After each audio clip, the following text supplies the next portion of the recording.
at the auction, stage 3, what we're primarily here talking about today. Several months ago, intuitively, we started feeling and sensing that the deals were starting to pop at foreclosure auctions.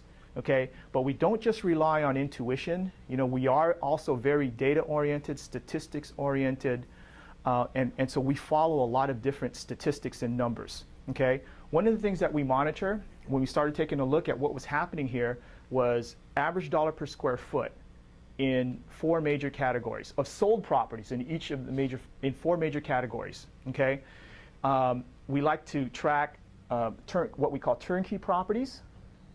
These are properties sitting on MLS, a lot of times by private sellers, move-in condition. Okay, then we also track bank REOs, and then short sales, and then foreclosure auction sales. And we like to track average dollar per square foot of sold properties in each of those 4 categories.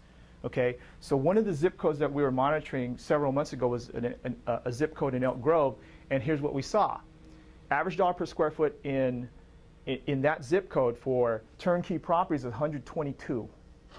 In bank REOs, it was 115. In short sales, it was 112. Then you took a look at foreclosure auctions, and it was way down into the 70s. Okay, that big of a gap from 122 to 70s, right? Kind of throws up your alarm bells, and you think, so we're thinking, is that an anomaly? You know, so we stepped back, took a look what was happening countywide, and sure enough, that was the trend countywide.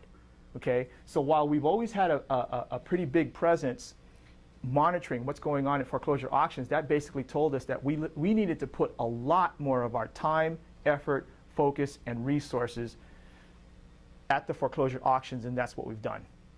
Okay, so let me show you what it takes to buy at the courthouse steps. See, you can be a lone ranger doing this whole process, but you're probably not going to be able to pull off a ton of properties on a regular and consistent basis. You probably have to be real focused on a geography, specific geographic area. You've got to be patient as heck, and you've got to be very systems oriented, especially if you start from the NOD stage, because sometimes it can take months, 8 months, year, 2, and you're tracking all the way through, and most of them are dropping off by the time they get there. Very patient and persistent in this whole process. So you're dealing with a lot of data, but this is what it takes for us. It takes a 3 to 4 person team. Okay, we use a team approach. The players and each team member, we have first of all an auction data coordinator, we have a runner, and we have a buyer. Okay, and I say 3 to 4 people because sometimes it takes 2 people on the runner position, depending if we're covering a big geographic area. Okay, and maybe sometimes even 3. Okay, we do have that capability if we ever need to go to 3.